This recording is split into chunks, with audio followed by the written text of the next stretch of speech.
The door was closed, the blinds were shut, and my boss was sitting across his desk looking at me like the decision had already been made. "You will apologize to Raymond in front of the entire team by end of day," he said, "or you can clean out your desk." I stood there and kept my face completely still. I had done nothing wrong, and I had proof of every single thing they had done to me. What my boss didn't know was that the CEO had already sent me a message that morning, and she wanted to hear everything. My name is Simone. I'm 32 years old, and I want to tell you exactly how I got to that office, standing in front of a man who thought he had already won. I'm a senior project coordinator at a mid-sized marketing firm. I'm the person who builds the timelines, manages the vendors, tracks the budgets, and makes sure every campaign lands on time without falling apart at the edges. I've been doing this kind of work since I was 24, and I've never needed anyone to hand me anything. I grew up in a working-class household, where my mother worked double shifts and my father drove overnight routes. I was the first person in my entire family to finish a 4-year degree. I did it on loans, part-time jobs, and a level of discipline that people who've never had to scramble for anything simply don't understand. I had been at this company for 3 years. 3 years of showing up early, staying late, delivering results that got celebrated in meetings where my name was never once mentioned. There was always someone else getting the credit. There was always Raymond. Raymond was the office favorite, the prized one, the person my boss praised in every all-hands meeting, introduced to every client, and protected in every situation, regardless of what the facts actually showed. I had watched it happen for 3 years and kept telling myself that results speak louder than politics. I was wrong about that. For a while, anyway. I wasn't the loudest voice in the room. I wasn't the one they took to lunch or mentioned by name when the executives came through. But I was the one who kept records, and I was the one the CEO was about to call. If you've ever worked twice as hard as everyone around you and still been treated like you were invisible, I need you to subscribe right now, because this story is for you. Tell me in the comments, have you ever poured everything into your work and watched someone else walk away with the reward? I read every comment, and if this is already hitting close to home, click that like button. Let's get into it. 6 weeks before that ultimatum, my team finished the biggest campaign of our quarter, a full product launch for one of our longest-standing clients. I had built that campaign from the ground up. I created the project timeline in week 1. I managed 4 different vendors across 3 time zones. I wrote every slide in the final presentation deck, every brief, every revision, every late-night email confirming details before the client call the next morning. That was me. The all-hands debrief happened on a Thursday afternoon in the large conference room on the 3rd floor. 15 colleagues, 2 department heads, a visiting client representative who had flown in specifically to hear the results. I sat near the middle of the table with my notes in front of me, ready to walk through what we had accomplished. My boss stood at the front of the room and spent 6 minutes summarizing the campaign.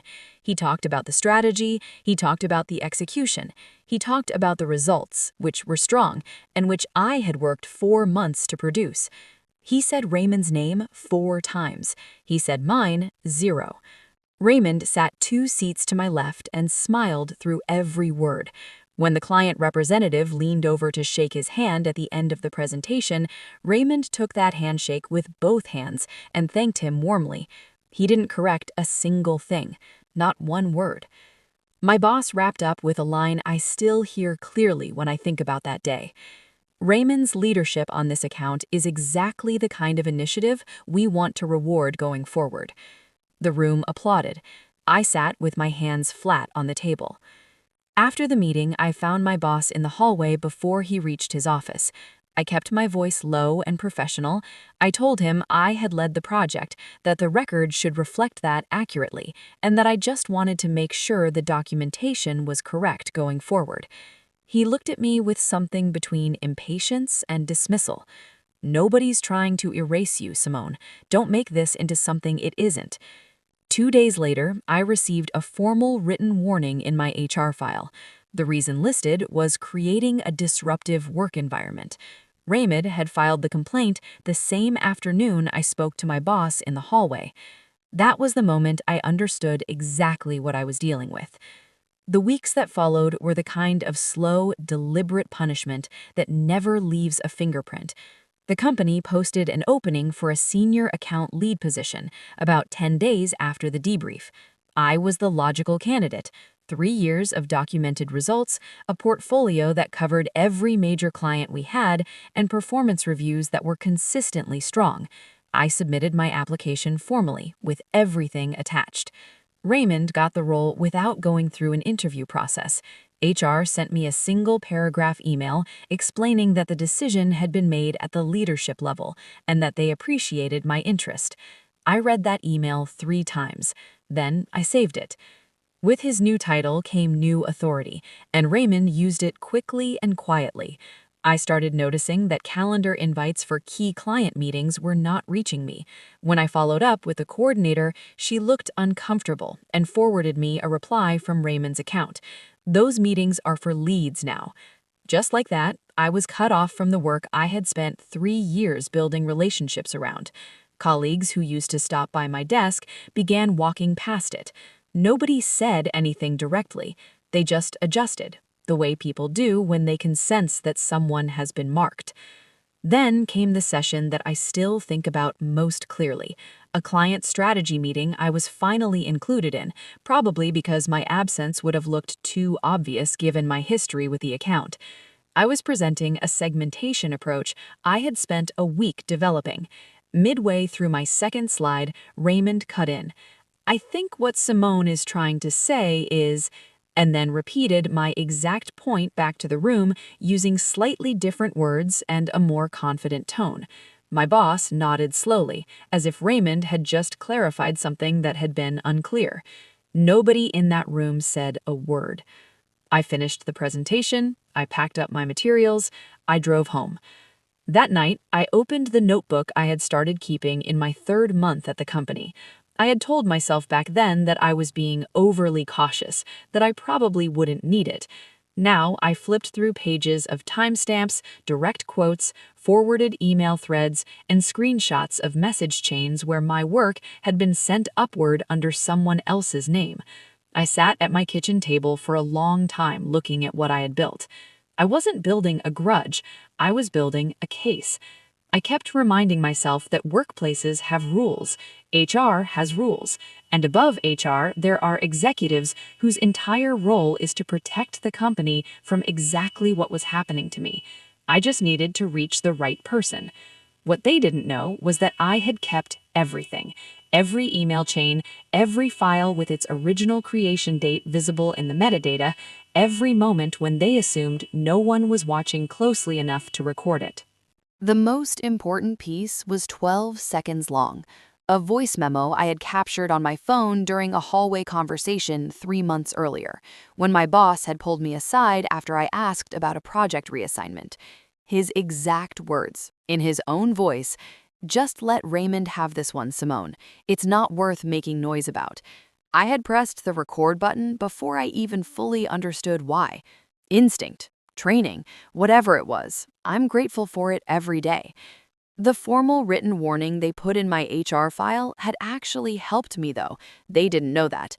It created an official record I could now formally respond to, a documented action that required a documented response.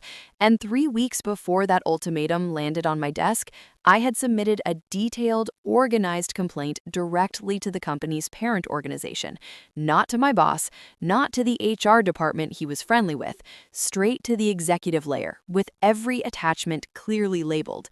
I had a plan they never saw coming. I didn't file it to blow anything up. I filed it because I knew that paper trail was going to matter. And I was right. The person I talked to first was my cousin Renata. She was the one in our family who always said exactly what she thought, too direct for most people's comfort, the one the older relatives rolled their eyes at during holidays. She had been an employment attorney for 7 years, and nobody in our family had ever thought to take that seriously. I called her on a Saturday morning and asked if she had time to look at some documents. She drove over that afternoon. We sat at my kitchen table with coffee going cold between us while she read through everything I had compiled. She took her time. She didn't say much while she was reading. When she finished, she closed the folder and looked at me directly. Simone, this isn't just unfair. This is a retaliation case. What they put in your HR file after you asked for credit, that's textbook. Textbook. She helped me reorganize the evidence into a proper legal package over the following 2 weekends. She told me what to say if HR reached out again, and more importantly, what not to say. She was calm and methodical about it, which helped me stay the same way. Back at the office, the arrogance was becoming harder to ignore. Raymond was being taken to leadership lunches. He was being introduced to visiting clients as the future of the department. My boss had stopped copying me on routine emails I would normally be looped into automatically, a small but unmistakable signal that he thought my time there was nearly finished. Then, on a Tuesday morning, I opened my email and found a message from a name I recognized but had never corresponded with directly. Carolyn, the CEO, operating out of the company's main headquarters 2 states away. Her message was 4 sentences. She said she had received my complaint, that she had reviewed the initial documentation, and that she wanted to schedule a private call at my earliest convenience. She ended with a direct question: did I have any recordings? They thought the ultimatum was the final move: apologize publicly or leave. Simple, clean, finished. What my boss did not know, sitting behind that desk with his arms crossed and his decision already made, was that Carolyn had read every page of my complaint, and that she was already on a flight. I did not go to my boss's office that morning. I walked past it and continued down the hall to the large conference room at the end of the floor. The smell of fresh coffee and printer paper met me at the door. Carolyn was already seated at the head of the table. An external HR investigator I had never seen before sat to her left with a laptop open and a legal pad beside it. My boss and Raymond were called in separately, a few minutes apart. Neither of them knew the other had been summoned. Neither of them knew why they were there until they were already sitting down. Carolyn did not waste time on pleasantries. We received a detailed complaint 3 weeks ago. We investigated independently. I want to give everyone in this room a chance to speak before we proceed. My boss shifted in his chair and moved immediately into damage control. His voice was steady, but too fast. This is a misunderstanding. Simone has had performance issues and a consistent pattern of creating conflict on the team. Carolyn reached into a folder and slid a single printed page across the table toward him. She let him look at it for a moment. This is the campaign file metadata. It shows who created each document, when it was created, and every edit made to it over the full project timeline. I'd like you to walk me through Raymond's contributions. The room went completely silent. The only sound was the faint hum of the ventilation system above us. Raymond did not speak. His jaw tightened. He looked down at the table surface and stayed there. Then the investigator opened an audio file on the laptop. 12 seconds. My boss's voice, clear and unmistakable, telling me to let Raymond have this one. Nobody moved while it played. Nobody spoke when it ended. I waited. Then I said the only thing I had prepared to say in that room. I didn't come here to get anyone fired. I came here because I was told to apologize for asking to be credited for my own work. I'd like to know if that's the standard this company holds. Carolyn looked at my boss, then at Raymond. Then she looked at me. It is not. The investigator pulled up a new document on the screen, the formal written warning that Raymond had filed against me. Carolyn authorized its removal from my HR file before anyone in that room stood up from their chairs. The investigator documented the removal in writing. It was done in under 3 minutes. My boss was placed on a formal performance improvement plan within 2 weeks and removed from direct management of our team. There was no dramatic announcement, no all-hands meeting about it. He was simply no longer our manager one Monday morning, and a new interim lead was introduced by email. Raymond was reassigned to a different department. No explanation was given to the wider team. His desk was different one week, and his name appeared on a different distribution list, and that was that. People noticed. Nobody asked out loud. The company sent me a formal written apology, an actual letter, signed on official letterhead. I keep it in the same folder where I kept all the evidence. Then they invited me to reapply for the senior account lead position through a proper documented process with a real interview and a real evaluation. I applied. I prepared. I walked into that interview the same way I had walked into that conference room, early, organized, and ready. I got the role. Renata and I had dinner the Friday after the decision came through. Nothing elaborate, a corner table at a restaurant we both liked, good food, a glass of wine each.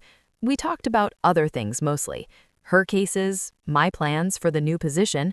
At one point, she looked across the table and said simply, "You did that right." I nodded, and we moved on. I didn't post about any of it. I didn't tell colleagues what had happened in that conference room. I went back to work on Monday the same way I always had, early, prepared, and keeping records. They gave me that ultimatum because they were certain I had nothing, no leverage, no allies, no path that didn't go through them. What they didn't count on was that I had spent months making sure I had everything, and in the end, everything was enough. Has someone at work ever taken credit for something you built from the ground up? I want to know exactly what happened. Tell me in the comments. This community is full of people who have been right where you are, and your story deserves to be heard. Subscribe and share what happened to you, and click hype to help this story reach everyone out there who needs it. Did this story hit home? Let me know by liking the video and sharing your thoughts in the comments. Workplace injustice is far more common than most people admit out loud, and the people it happens to deserve to know they are not alone and not wrong for speaking up. Click hype to help this story find others who have felt the same way. Your support makes a real difference.